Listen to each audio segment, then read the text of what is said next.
vamos a compartir hoy la palabra del Señor. Si tienen sus Biblias, vamos a ir al libro de Génesis, capítulo 19. Génesis, capítulo 19. Vamos a tener una lectura bastante amplia de este pasaje de la Escritura. Desde el verso 1 hasta el verso 29 vamos a leer.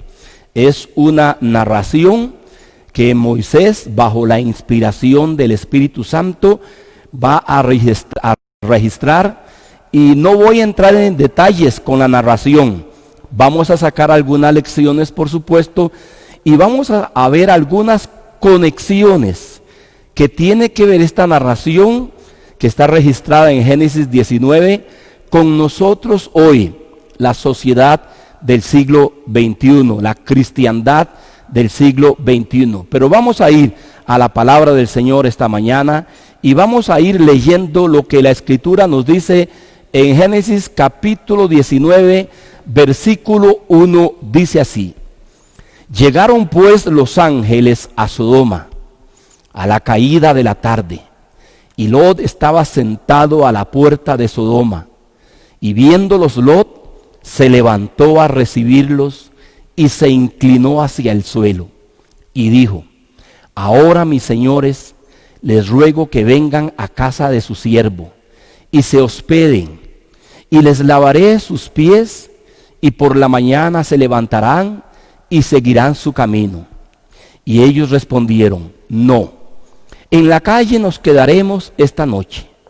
Mas él porfió con ellos mucho y fue con ellos, y entraron en su casa, y les hizo banquete, y cocinó panes sin levadura, y comieron. Pero antes que se acostaran, rodearon la casa los hombres de la ciudad, los varones de Sodoma, todo el pueblo junto, desde el más joven hasta el más viejo. Y llamaron a Lot, y le dijeron: ¿Dónde están los varones que vinieron a ti esta noche? Sácalos para que los conozcamos. Entonces Lot salió a ellos a la puerta y cerró la puerta detrás de sí. Y les dijo: Les ruego, hermanos míos, que no hagan tal maldad. Y aquí ahora yo tengo 2 hijas que no han conocido varón. Se las sacaré afuera y hagan de ellas como bien les parezca. Solamente que a estos varones no hagan nada, pues que vinieron a la sombra de mi tejado. Y ellos respondieron: Quita allá. Y añadieron: ¿Vino este extraño para habitar entre nosotros y habrá de elegir? ¿Tienes aquí alguno más? Yernos, y tus hijos, y tus hijas, y todo lo que tienes en la ciudad. Sácalo de este lugar, porque vamos a destruir este lugar, por cuanto el clamor contra ellos ha subido de punto delante de el Señor. Por tanto, el Señor nos ha enviado para destruirlo. Entonces salió Lot y habló a sus yernos, los que habían de tomar a sus hijas, y les dijo: Levántense, salgan de este lugar, porque el Señor va a destruir esta ciudad. Pero les pareció a sus yernos como que se burlaba. Y al rayar el alba, los ángeles daban prisa a Lot diciendo: Levántate, toma tu mujer, tus 2 hijas, que se hallan aquí, para que no perezcas en el castigo de la ciudad.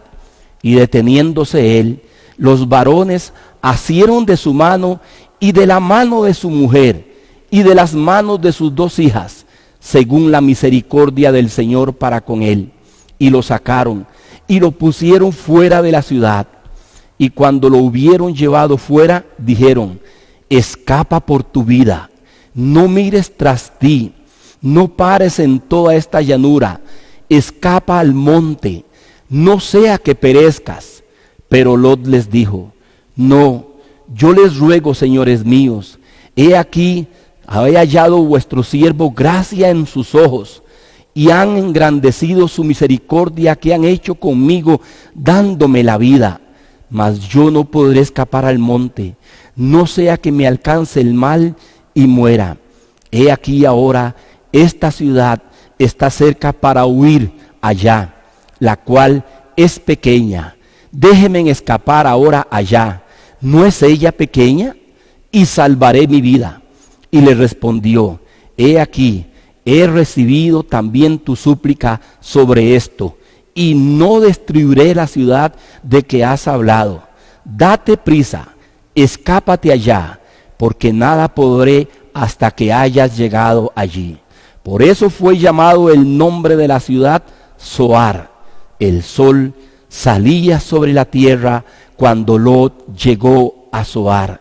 Entonces el Señor hizo llover sobre Sodoma y sobre Gomorra azufre y fuego de parte del Señor desde los cielos, y destruyó las ciudades y toda aquella llanura con todos los moradores de aquellas ciudades y el fruto de la tierra. Entonces la mujer de Lot miró atrás a espaldas de él y se volvió estatua de sal. Y subió Abraham por la mañana al lugar donde había estado delante del Señor, y miró hacia Sodoma y Gomorra y hacia toda la tierra de aquella llanura miró, y he aquí que el humo subía de la tierra como el humo de un horno. Así, cuando Dios destruyó las ciudades de la llanura, Dios se acordó de Abraham y envió fuera a Lot de en medio de la destrucción, al asolar las ciudades donde Lot estaba.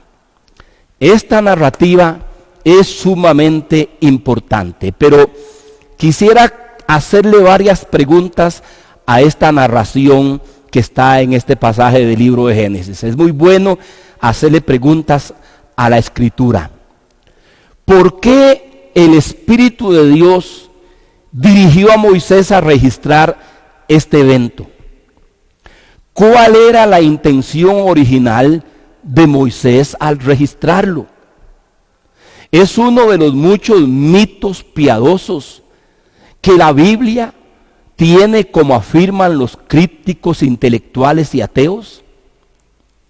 ¿Concuerda este relato con toda la narración que va desde el capítulo 12 hasta el capítulo 25 de Génesis, ya que está tratando de la vida de Abraham? ¿Cómo era la vida de las personas en esa época? ¿Qué tipo de sociedad eran? Su economía, sus avances, su desarrollo y su comercio. ¿Qué tipo de régimen o gobierno poseían?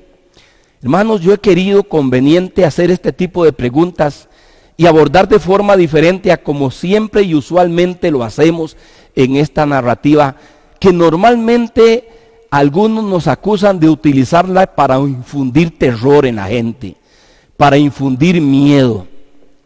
Pero esta es una narrativa histórica sumamente importante. Como les dije, voy a abordarla de forma diferente esta mañana y deseo que aprendamos un poquito. Vean mi gente. Hay algo importante que tenemos que aprender la cristiandad moderna, sobre todo la cristiandad del siglo XXI. Estamos llenos de avances tecnológicos, estamos llenos de métodos de escritura, estamos llenos de facilidades de cómo accesar al buen estudio, a la buena lectura y al buen entendimiento. Pero lamentablemente creo que la iglesia cristiana evangélica, más o menos desde el año 90, empezamos a tener un giro bastante pronunciado hacia lo que sería la ingenuidad y la ignorancia. Hemos empezado a acercarnos a la escritura de forma bastante incorrecta e incluso hay veces violentando el texto y la narración bíblica. Nosotros, los que somos latinos, venimos, hermanos, de una corriente tradicional donde crecimos en el ámbito religioso de la religión que se nos trajo de España en una completa ignorancia. Pero lamentablemente la iglesia evangélica también ha contribuido. Nos hemos vuelto superficiales, nos hemos vuelto dispersos y nos hemos vuelto distraídos e indiferentes incluso a abarcar correctamente la palabra de Dios. Llegamos al texto de una sola vez para predicarlo y como está muchas veces sin hacer las consideraciones. Creemos que el pasaje que vamos a leer flota en el aire y no tiene ningún arraigo histórico, ni ningún tipo de contexto o trasfondo del cual tenemos que estar presentes. Por eso yo empecé este pasaje leyéndolo y haciéndole preguntas, sobre todo ¿por qué? ¿Por qué Dios inspiró a Moisés a dejar claro este registro? Por tanto, vamos a ir al trasfondo. En primer lugar, vamos a analizar el trasfondo. Y aquí está la primera curiosidad que nos conecta a nosotros con ese evento. Como podemos leer en el pasaje que leímos y mirar, fue durante la época en que Abraham vivió que sucedió este evento. ¿Y saben en qué época vivió Abraham? Abraham vivió en el siglo XXI antes de Cristo. Es un detalle sumamente importante. Por tanto, Sodoma y Gomorra, juntamente con otras dos ciudades de un orden o rango más bajo, Adma y Zeboim, fueron destruidas entre el año 2000 y en el año 2030, 2035, según los registros históricos. O sea, que efectivamente, hermanos, estas cuatro ciudades, y principalmente Sodoma y Gomorra, por ser las ciudades cabeza de ese valle, fueron destruidas en el siglo XXI antes de Cristo. Y nosotros estamos viviendo en el siglo XXI después de Cristo. Este es un dato sumamente curioso y muchas veces no lo tenemos presente. Veamos algunas cosas interesantes de estas ciudades. Estas ciudades eran parte de los cananeos, que eran descendientes de Can, el hijo de Noé. Nos dice la palabra de Dios en Génesis capítulo 10, verso del 19 al 20. Y fue el territorio de los cananeos, desde Sidón en dirección a Gerar, hasta Gaza, en dirección de Sodoma, Gomorra, Adma y Zeboim, hasta Laza. Estos son los hijos de Can, por sus familias, por sus lenguas, en sus tierras, en sus naciones. Vio, hermano, como Sodoma, Gomorra, Adma y Zeboim quedaban en un valle muy fértil y prácticamente en el límite de los cananeos, descendientes de Can, el hijo de Noé. Ahí mismo, dentro de este trasfondo que estamos analizando, en segundo lugar se nos enseña que estas son llamadas ciudades-estados, que eran regidas por una monarquía, cuyo jefe de gobierno era un rey. Nos dice en Génesis capítulo 14, versículo 1 al 2. Aconteció en los días de Amrafael, rey de Sinar, Arioc, rey de Elazar, Kedorlaomer, rey de Elán, y Tidal, rey de Goín, que estos hicieron guerra contra Bera, rey de Sodoma, Birsa, rey de Gomorra, Sinab, rey de Adma, y Semeber, rey de Zeboim, y contra el rey de Bela, la cual es Zoar. 12 años habían servido a Kedorlaomer, y en el 13º se rebelaron. ¿De qué nos está hablando este texto? En aquella época las ciudades-estados también funcionaban como reyes vasallos de otros más poderosos. En este caso, Kedorlaomer era el rey principal. Y estas ciudades le rendían tributos para que él les diera protección. Eran ciudades-estados con reyes vasallos a favor de este otro rey de mayor influencia. ¿Y de qué nos está hablando aquí? Que en determinado tiempo, 2 años después de estar sirviéndole a este rey, se rebelaron, o sea, declararon su independencia. Este pasaje es sumamente importante, porque son registros fidedignos de que efectivamente había gobierno, había un estado civil, habían leyes, había un ordenamiento jurídico y social en estas sociedades antiguas del siglo XXI antes de Cristo. En tercer lugar, dentro de este trasfondo, se nos dice que eran ciudades desarrolladas, económica, agrícola y socialmente.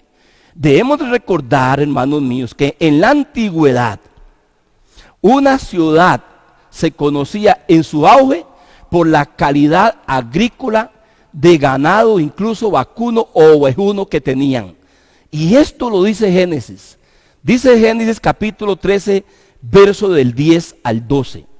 Y alzó Lot sus ojos y vio toda la llanura del Jordán, que toda ella era de riego, como la tierra de Egipto. Entonces Lot escogió para sí toda la llanura del Jordán, y habitó en las ciudades de la llanura, y fue poniendo sus tiendas hasta Sodoma. Esta parte que acabamos de leer describe que todo el área del valle fértil del Jordán, por estar cerca de un río, era sumamente próspera. ¿Por qué? Porque ocupaban tener una buena agricultura y también el mantenimiento de sus ganados, cualesquiera que estos fueran. Y todas las ciudades en aquella época que abarcaban en estos valles, en estos sitios, eran ciudades que desarrollaban sumamente la prosperidad en todos los ámbitos del diario quehacer de la vida en esos lugares. Aquí nos está hablando de esa larga extensión que todavía existe. Hoy se le sigue llamando el Valle de Jordán, y también el Valle del Mar Muerto o Valle de la Sal, también, que es un lugar hoy en día lleno de sal. Eran tierras, por tanto, asentadas en regiones muy productivas. Agrícolamente tenían una política agraria, ovejuna y bovina muy desarrollada. ¿Qué indica esto? Que eran ciudades con abastecimiento de vegetales, de verduras, de cítricos y de carne. Aparte de qué, de todas las relaciones que esto le tenía permitido para tener con el resto de las ciudades. Por eso ellos eran explotados por este otro rey llamado Kedorlaomer, porque él se beneficiaba de toda la prosperidad que estas ciudades tenían. Interesante. Dentro de ese trasfondo, en cuarto lugar podemos ver algo más. Dice en el verso 10 en el capítulo 14, y el valle de Sidín, que era el valle de la sal, que es lo que hoy llamamos el Mar Muerto y sus alrededores, estaba lleno de pozos de asfalto, o sea, eran boquetes, respiraderos. Ellos no sabían, pero era riqueza petrolera. Aún así, en aquella época, note este detalle, en aquella época el asfalto o betún, como también se le llama, se utilizaba como brea para las paredes y los techos de las casas y otras edificaciones.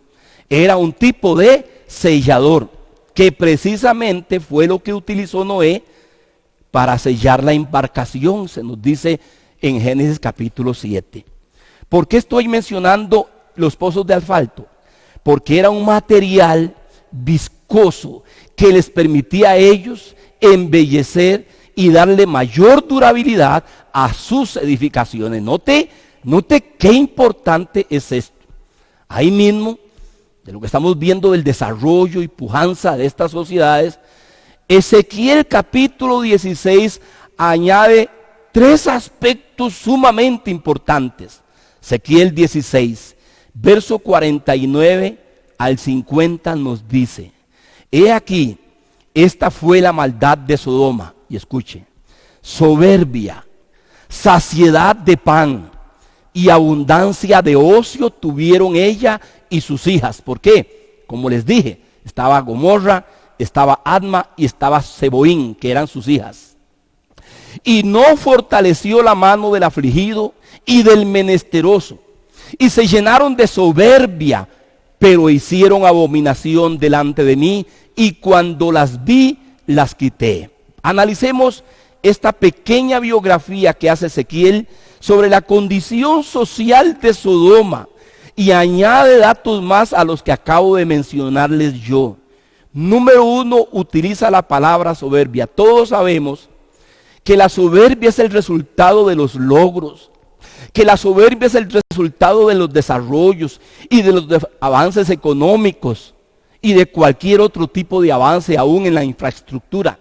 Hoy tenemos una sociedad llena de soberbia por toda la tecnología de la que gozamos. Ven las conexiones Conforme voy compartiendo, usted puede ir haciendo las conexiones del siglo XXI antes de Cristo al siglo XXI después de Cristo, que es nuestra época, nuestro tiempo moderno. Soberbia, por tanto, hermanos, es el resultado de las habilidades, de los logros y de las destrezas que el ser humano llega a alcanzar y a lograr. En segundo lugar, vemos otra frase que dice Ezequiel: saciedad de pan.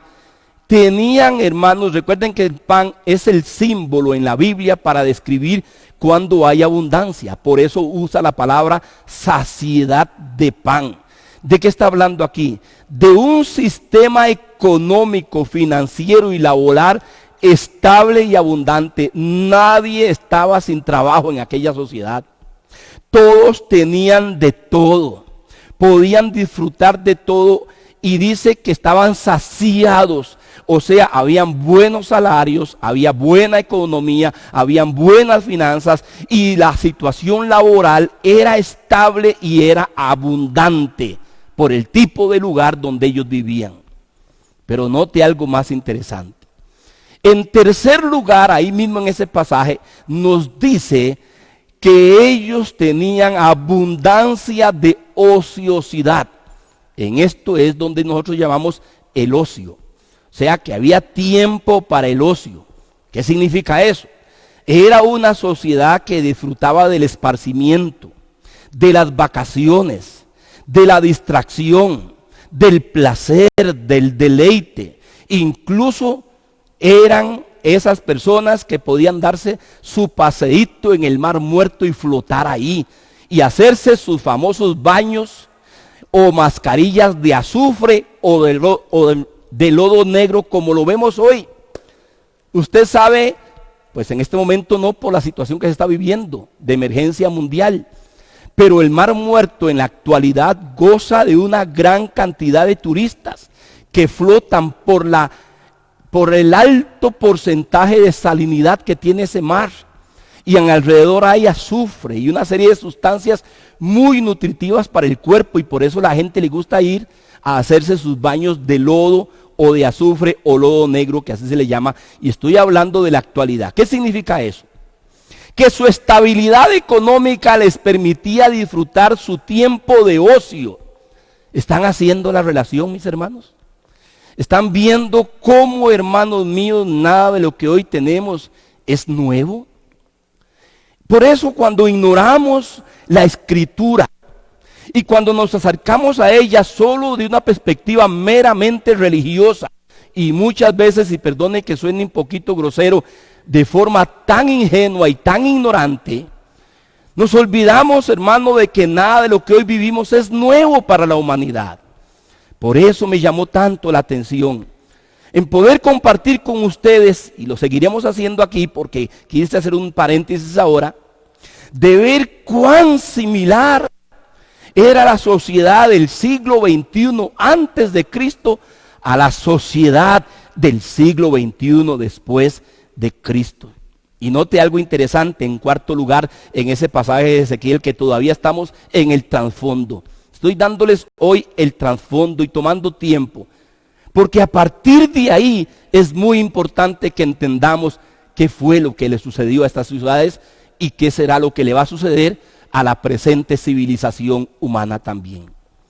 Dice en cuarto lugar que no fortaleció al afligido y menesteroso. Dice Ezequiel capítulo 16, versos 49 y 50. Dice, no fortalecieron al afligido y menesteroso. ¿De qué está hablando? Miren, hermanos, era una sociedad egoísta, avarienta, y prevalecía la desigualdad. La pobreza estaba también ahí, la indigencia estaba ahí, y otros males sociales estaban presentes. Significa que había una notable injusticia social. La corrupción era parte de esas sociedades. Eso es como una copia al carbón de nosotros hoy también. Ezequiel, por tanto, hace un resumen maravilloso. Entonces, mis hermanos, vean qué interesante todo el desarrollo social y económico y de estilo de vida que ellos tenían en aspectos financieros y laborales, cómo vivían ellos. Y cuando hay todavía hoy, que es un asunto que no estamos tomando porque me quiero dirigir solo a lo que está escrito, a pegarme, pero la infraestructura de construcción era algo soberbio, era algo majestuoso, porque eran ciudades rodeadas por grandes barricadas, ¿verdad? Muros, murallas impresionantes tenían esas ciudades. Vivían muy bien y disfrutaban muy bien lo que tenían. Pero el escritor no se nos queda ahí. Y quiero añadir algo de entrar ahí. Estas ciudades de Sodoma, Gomorra, perfectamente, hermanos, podían ser relacionadas o comparadas con las ciudades modernas de hoy, como Nueva York, Ámsterdam, Río de Janeiro, Londres o cualquier otra ciudad del mundo moderno. Pero los mismos males sociales que vemos hoy en las naciones también estaban con ellos. Esos mismos contrastes nunca los ha dejado la humanidad. Ahora bien, paso dentro de ese trasfondo a otro aspecto, y es el que quiero mencionar, que lo veamos con detalle. Ya vimos la parte civil, la parte estructural, su apogeo, su prosperidad, pequeño detalle. Pero ¿qué nos dice la Biblia de su estilo de vida y moralidad? O sea, su conducta. ¿Qué tipo de conducta tenía esta sociedad del siglo XXI antes de Cristo y su moralidad? Permítame leer varios pasajes que lo describen.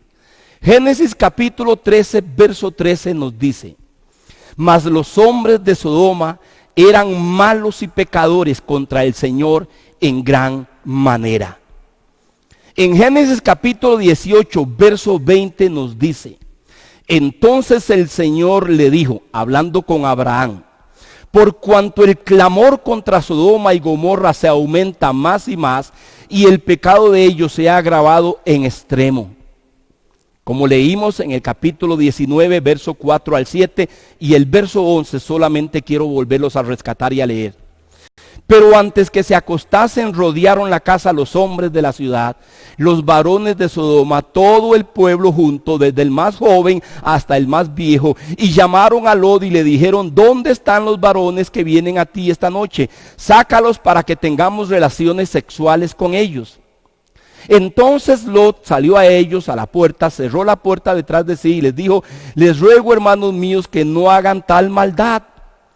Y a los hombres que estaban a la puerta de la ciudad, los ángeles, los varones que llegaron, hirieron con ceguera desde el menor hasta el mayor, de tal manera que se fatigaban buscando la puerta. Note esta última frase que acabo de leer: aún ciegos, aún dejándolos sin vista, ellos siguieron buscando la puerta donde estaban los varones en la casa de Lot. O sea que cuando el hombre es poseído de una bajeza moral, cuando el hombre pierde todos sus límites en su conducta moral, el hombre, no importa aún la condición que tenga, él va a insistir en practicar aquella maldad que ya lo posee. Hermanos míos, Moisés escribe 575 años después este evento. Y aquí está la respuesta. Moisés escribe este relato para advertir al pueblo de Israel sobre las prácticas y estilos de vida y morales que practicaban los habitantes de la tierra de Canaán. Levítico capítulo 18, verso 24 al 25, ya él está en el desierto, lo que hemos llamado el Éxodo. Ya Moisés ha ido a Egipto, ha sucedido todo lo que leemos en los primeros capítulos del Éxodo, y él saca a su pueblo. Mientras que están vagando en el desierto, el Espíritu de Dios empieza a inspirar a Moisés para que registre todos los eventos desde sus orígenes en el capítulo 1 de Génesis. Él empieza a registrarlos mucho antes de que, por supuesto, él vaya a morir. Por tanto, como el pueblo de Israel vagó 40 años en el desierto, fue en el transcurso de esos 40 años que él escribe por inspiración del Espíritu Santo los primeros 5 libros, exceptuando el capítulo 34 de Deuteronomio, porque habla de su muerte. Eso lo escribió otro profeta escritor. Entonces, cuando él está llevando al pueblo de Israel 575 años después de este evento que estamos viendo, él les escribe lo siguiente: en ninguna de estas cosas se contaminarán, pues en todas estas cosas se han corrompido las naciones que yo he hecho delante de ustedes. Y la tierra fue contaminada, y yo visité su maldad sobre ella, y la tierra vomitó sus moradores. Note lo que Moisés describe, que la tierra literalmente vomitó. Todos sabemos qué es vomitar. Algo que nuestro cuerpo y nuestra condición física no recibe, que nuestra digestión no lo asimila, no lo acepta. Tenemos que botarlo, sacarlo, exteriorizarlo de nosotros. Y así fue donde esta gente en su moralidad cayó, al punto que la misma tierra que fue creación de Dios los vomitó a ellos. Esto es muy importante.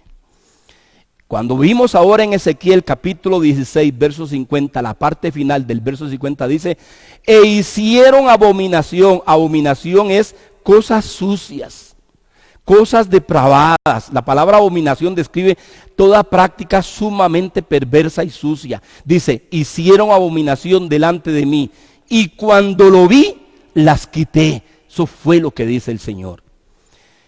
Muchos siglos después, en el siglo primero, el apóstol Pedro, inspirado por el Espíritu Santo, recuerda ese evento en su escrito. Y en segunda de Pedro, capítulo 2, versos 6 al 7, dice de la siguiente manera. Segunda de Pedro, capítulo 2, versos 6 al 7. Condenó por destrucción a las ciudades de Sodoma y de Gomorra, reduciéndolas a ceniza, y aquí está el secreto, poniéndolas de ejemplo a los que habían de vivir impíamente, y libró al justo Lot, abrumado por la nefanda conducta de los malvados. Otro escritor contemporáneo de Pedro en el mismo siglo primero, Judas, siguiendo la línea del apóstol Pedro, note que él dice algo similar: como Sodoma y Gomorra y las ciudades vecinas, las cuales de la misma manera que aquellos, habiendo fornicado e ir en pos de vicios contra naturaleza, fueron puestas por ejemplo, sufriendo el castigo del fuego eterno. Permítame leer algo que tengo que leerlo, porque lo apunté para que no se me olvide. Este evento de juicio sobre estas ciudades se volvió proverbial desde la época de Moisés, hermano. Cuando por primera vez Moisés escribe y registra esto, a partir de ahí este evento se volvió como una marca distintiva de advertencia hasta el primer siglo. Durante la época de Pablo, de Pedro, de Judas y de Juan, ellos 4 en el Nuevo Testamento mencionan este evento también, que sucedió siglos, pero muchos siglos atrás, como estoy diciéndoles a ustedes, en el siglo XXI antes de Cristo. Los profetas Isaías, Jeremías, como vimos también ya ahora de Ezequiel, de Amós y de Sofonías, lo utilizaron para comparar la maldad en la que había caído Israel durante la monarquía en la tierra prometida. Isaías y los profetas, como acabo de leerle, algunos profetas, usaron el ejemplo de Sodoma y Gomorra para sentenciar y advertir a Israel de que estaban practicando cosas muy similares e incluso hasta más bajas que los mismos ciudadanos y habitantes de Sodoma y de Gomorra.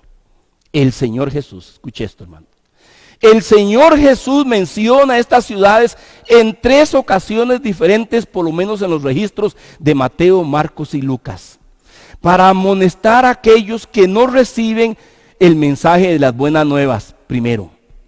En segundo lugar, para reprender a las ciudades que no se arrepintieron cuando Él llegó a hacer milagros donde ellas, maravillosos milagros.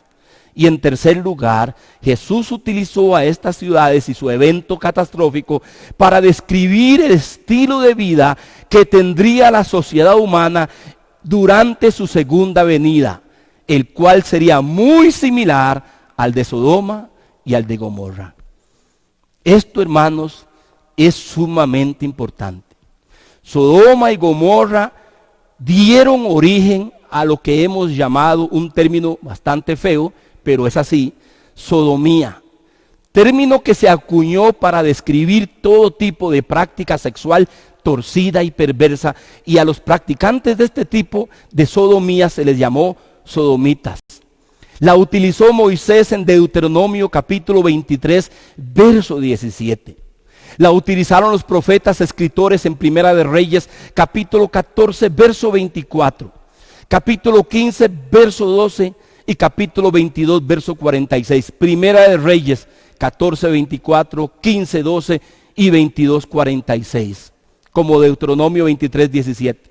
Y luego el mismo Job, quien era contemporáneo de Abraham, y Job tuvo que saber de este evento también, porque Job vivió en el siglo XXI antes de Cristo, porque era contemporáneo de Abraham, que vivió en el año 2050, antes de Cristo, perdón. Y Job lo dice igual en el capítulo 36, verso 14 de su libro Job. Y luego el apóstol Pablo, escribiendo en el primer siglo a su discípulo, a un pastor, en Primera de Timoteo capítulo 10, vuelve a utilizar ese término tan feo, que dice sodomita. ¿Qué es un sodomita? El que tiene prácticas que provienen de Sodoma. De ahí viene la palabra sodomía, que está muy bien acuñado. Escuchen bien, hermanos, y aquí es donde quiero concluir esta parte del trasfondo. Este aspecto de moralidad y estilo de vida de una sociedad es lo que opaca, lo que nubla y lo que borra cualquier logro, avance o desarrollo en cualquier campo que sea. Y esta es el gran engaño que aún la cristiandad tiene. Escúchenme con atención, mis hermanos. Dios no se impresiona por los avances en el área financiera, material, tecnológica, científica, que el hombre pueda lograr. Eso no es lo que impresiona a Dios.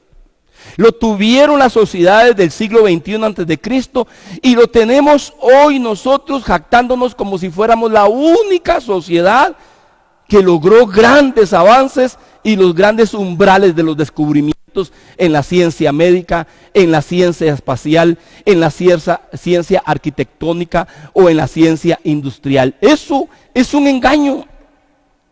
Eso no lo impresiona a Dios. ¿Por qué? Porque lo que Dios le mueve su corazón es la espiritualidad, la conducta y la moralidad y el sometimiento de una sociedad cuando se da cuenta que todos sus logros, sus habilidades y sus desarrollos se lo tienen que deber al que se los dio. Y que Dios no nos mide por cuántos desarrollos y por cuántos avances tengamos. Dios nos mide por la obediencia nuestra a sus leyes morales. Dios nos mide por aquello que nosotros, hermano mío, en obediencia nos sometemos a Él en un estilo de vida apropiado. Al igual que en Sodoma y Gomorra, donde las prácticas inmorales y perversas fueron legalizadas y aceptadas hasta llegar a desbordarse, lo mismo está sucediendo con nuestra sociedad moderna. Hermanos, ya legalizamos el aborto, se está trabajando con la legalización de la eutanasia. Ya en Canadá y creo que en otras naciones de Europa se legalizó la zoofilia. Y la zoofilia es la práctica de relaciones sexuales con animales. Incluso hay lugares donde ya se legalizó el matrimonio entre madre o padres e hijos. Y esto es sumamente importante. Y en medio de todo eso vemos nuestra tecnología. Anoche mismo yo estaba mirando, me pasó un amigo mío, un lindo video de unos pequeños segundos de una feria científica de logros y avances que hubo en Dubái. Y aquellas cosas tecnológicas y mecánicas impresionantes y eléctricas y me mandaron un pequeño video de un robot de unos 2 metros 15, 2 metros 20 de alto, y donde él iba manipulado y más bien siendo como un guardaespaldas de uno de los jeques árabes. Es impresionante la tecnología industrial, en ingeniería. Mire, hoy su servidor está a través de este milagro de la tecnología, los medios virtuales, expandiendo el mensaje de la palabra de Dios, porque así lo dijo Jesús y lo dijo el Salmo 19. Por toda la tierra salió su voz. En ese pasaje está profetizado lo que el hombre iba a descubrir, pero para ser usado para la gloria de Dios, por corazones, por vidas transformados. Por esa razón, hermanos, el juicio fue inevitable. Y ese es el sentido que corre a lo largo de todas las menciones que hacen desde Moisés, los profetas, Jesús y los apóstoles. Esto nos indica que la presente sociedad y su estabilidad está sujeta al juicio de Dios debido a las mismas condiciones sociales, morales y espirituales. Vean, hermanos míos, quiero mencionarlo rápidamente. ¿Sabe usted cuál fue el mejor momento para que la humanidad estuviera mejor? Y a veces no pensamos en eso, aún la cristiandad no piensa en eso. ¿Saben cuál fue el momento en que la humanidad tuvo que estar mejor? Fue el momento cuando vino el mismo Hijo de Dios. Hizo milagros, sanó enfermos, resucitó muertos, le dio pan al hambriento, multiplicó los alimentos, caminó sobre el mar, calmó la tempestad. Fue impresionante lo que Hijo de Dios hizo. Era el momento oportuno para que la sociedad, la humanidad fuera transformada, cayeran rendidos a aquella gloria misma del cielo que bajaba y andaba en los caminos polvorientos de Galilea y de Nazaret y de Jerusalén, en el templo, en las aldeas y en las casas. Pero ¿qué nos dice la Biblia? ¿Y qué nos dice la historia? Que terminó en una cruz en el Gólgota. Quiero decirle a todos ustedes con mucho cuidado, aún dentro de la cristiandad y aún dentro del liderazgo, nos están proponiendo que después de la pandemia seremos mejor. Error. Mentira. Necesito bajarlos de esa ilusión y de esa fantasía. La humanidad presente no estará mejor. Y no vamos hacia lo mejor. Hay 3 poderes que son los que sustentan prácticamente la humanidad. El poder político, el poder religioso y el poder económico. Y 3 capítulos claros de Apocalipsis nos dicen que el poder político irá a la bancarrota y se levantará un líder mundial. Que el poder religioso irá a la bancarrota y será destruido por todos los poderes políticos y militares, porque la humanidad no quiere religión, es un estorbo. Y número 3, otro capítulo de Apocalipsis nos dice que toda la economía mundial irá al colapso extremo y absoluto. Cualquiera que le esté diciendo que vienen días mejores, con toda humildad y con todo respeto, quiero decirle que le está mintiendo. Es un error. No vamos hacia lo mejor. Iremos hacia lo mejor en inventos. Iremos hacia lo mejor en otras cosas, pero la vida moral, la calidad de vida del hombre, cada vez se desintegra. ¿No lo hemos visto en esta pandemia? El montón de enredos, el canibalismo que los mismos doctores y científicos de la salud nos están diciendo que está sucediendo en el mundo con el asunto de los medicamentos, con el asunto de los tapabocas, con el asunto de todo lo que tiene que ver con la salud. Hay un canibalismo, a ver quién da más. El canibalismo con la vacuna será lo mismo. Quedamos expuestos, continuamente quedamos expuestos, y me duele algo, que aún los cristianos no estamos discerniendo. Toda la corrupción que en torno a la búsqueda de esta vacuna va a empezar a darse y ya se está fraguando. ¿Qué? Nos cuesta verlo, porque no estamos pasando tiempo en la escritura correctamente, ni estamos pasando tiempo con Dios, y no nos estamos despojando de toda esa ignorancia que se nos trajo de España con la religión tradicional, y de un montón de tonteras y cosas que a partir de los años 90 se infiltraron en la iglesia latinoamericana, porque esto corre desde México hasta Suramérica, porque vino del norte de Estados Unidos. Hoy vemos una nación en bancarrota en el norte, y aún así no creemos ni queremos aceptarlo. Son ejemplos y muestras que Dios nos está dando. No, No vamos hacia lo mejor. La soberbia humana lo dice, la altivez del hombre lo dice, porque el hombre se vuelve contra Dios. Muy bien. Ahora por último, quiero mencionar y rescatar 5 cosas de forma rápida. 5 aspectos sobresalientes que debemos rescatar de este pasaje de Génesis. Por eso les dije que no iba a analizar Génesis. Siempre lo hemos leído. La iglesia evangélica lo tiene hasta de memoria, Génesis del 1 al 29 y algunos versículos más. Pero muchas veces nos olvidamos todo el trasfondo y algunas verdades sobresalientes que personalmente considero que es bueno mencionarles para ir cerrando. Número uno. Personalmente considero que este evento es una sombra, una figura y un tipo del gran día del Señor que se avecina. Como lo dice 2 de Pedro, capítulo 3, versos 7, 10 y 11.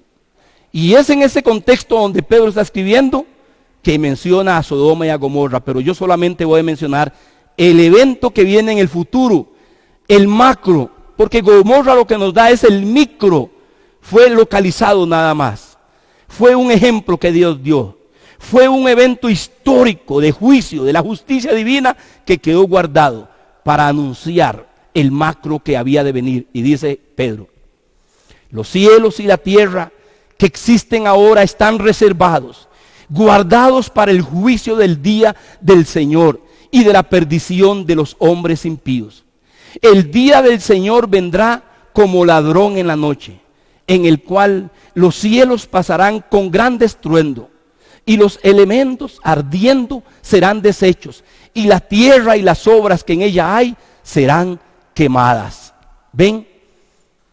Pedro nos está hablando, juntamente con Moisés. Moisés describe el micro, un evento localizado, como un modelo, como un ejemplo, como una sombra, como una figura, de lo que luego edades futuras iría a pasar.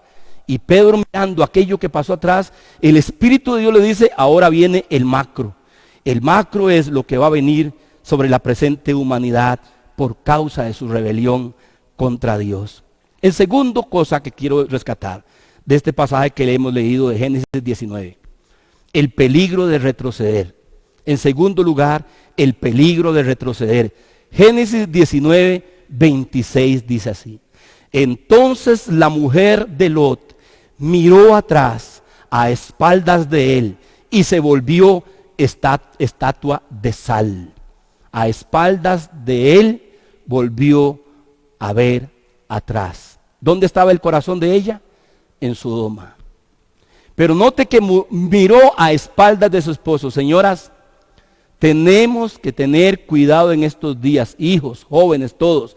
Y voy a ampliarlo más. El principio de autoridad tiene que ser respetado. Nunca haga nada a espaldas de su autoridad.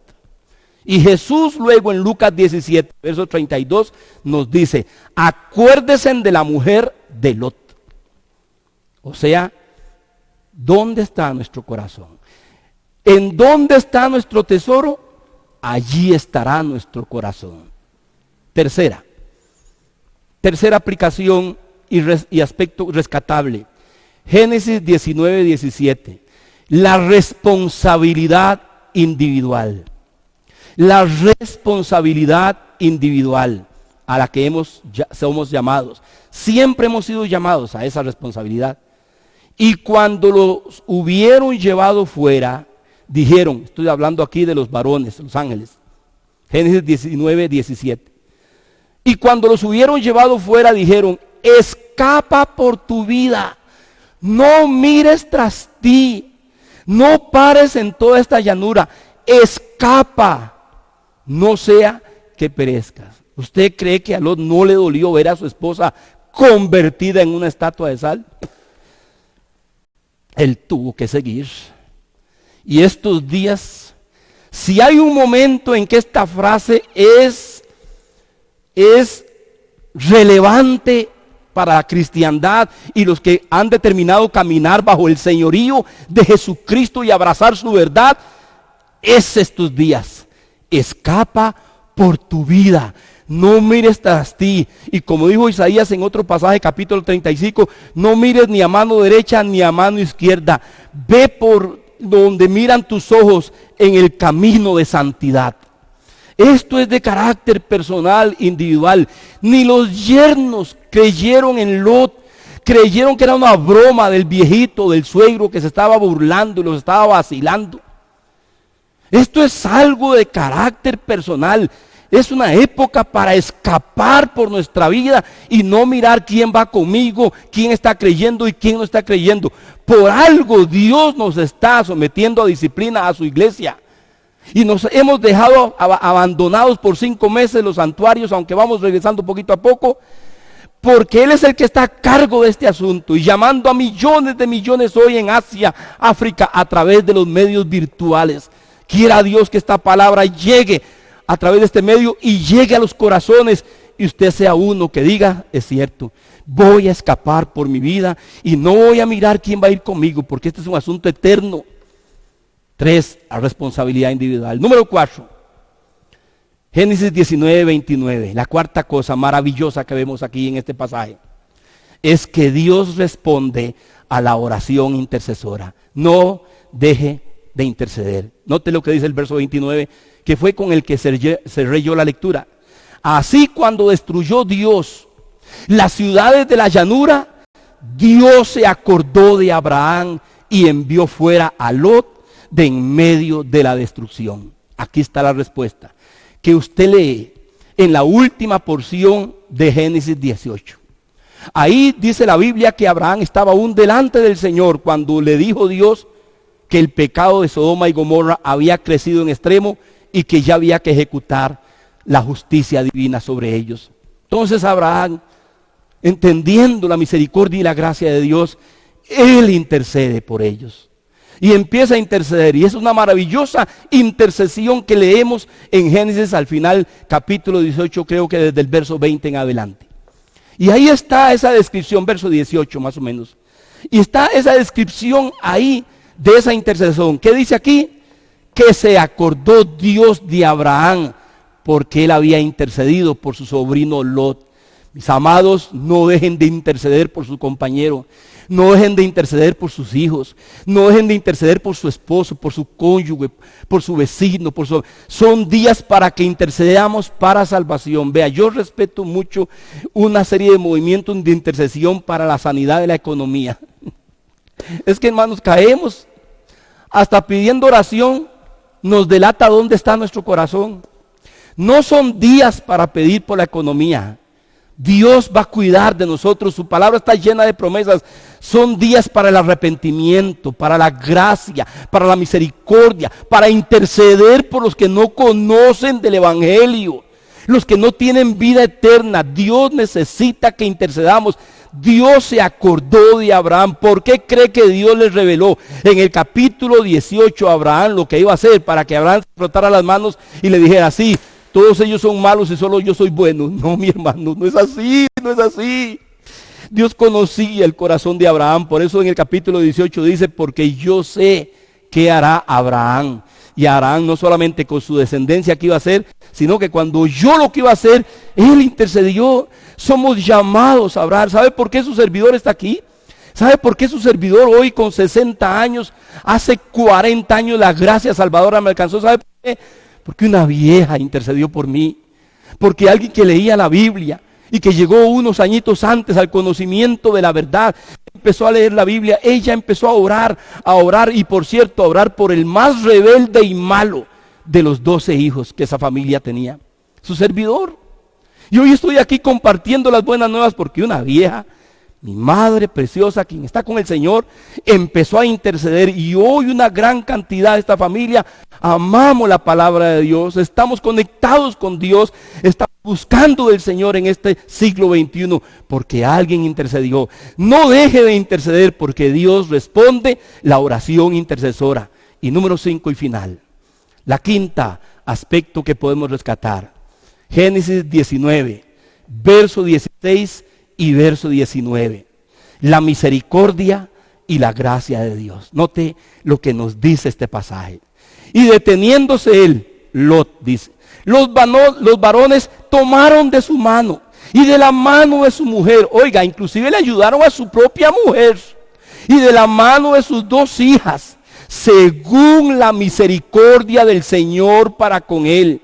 Y lo sacaron y lo pusieron fuera de la ciudad. Luego dice en el verso 19, he aquí ahora he hallado sus siervos gracia en sus ojos y han engrandecido su misericordia que han hecho conmigo, dándome la vida. Él mismo Lot reconoció que él estaba siendo rescatado no por sus méritos, no por sus logros, sino por la misericordia y la gracia de Dios. Ven, hermanos, por eso a este mensaje le denominé Sodoma y Gomorra. Juicio, misericordia y advertencia divina. Tenemos que aprender estas grandes lecciones. Acabo de expresarles brevemente de una sociedad que vivió en el siglo XXI antes de Cristo. Abraham vivió en el siglo XXI antes de Cristo. Job vivió en el siglo XXI antes de Cristo. Sodoma, Gomorra, Adma y Zeboim florecían en el valle del Jordán, lo que hoy es el valle del Jordán y el mar muerto. Florecían ciudades ostentosas, ricas, prósperas, pero profundamente torcidas. ¿No es esto lo que vemos hoy? Que estos 5 aplicaciones, y sobre todo la última quiero enfatizar, la misericordia y la gracia de Dios. ¿Sabe por qué estamos aquí?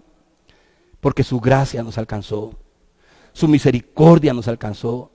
Tenemos que extender esta misericordia, esta gracia a través de la intercesión y a través de un testimonio fiel en estos días. Dios se cuidará, no lo dijo Jesús, de darnos pan, vestido, bebida, techo y abrigo. Él se va a cuidar, pero la prioridad no está ahí. La prioridad está en corazones que abracemos la misericordia y la gracia salvadora del Señor. Y si algo somos hoy, lo somos por la gracia y la misericordia de nuestro Dios. Y amigo mío y amiga mía, hoy la gracia y la misericordia tocan a la puerta también. Hoy la gracia y la misericordia tocan a la puerta suya, de su corazón. Ábrale hoy su corazón para que escape por su vida, para que tenga vida y vida en abundancia.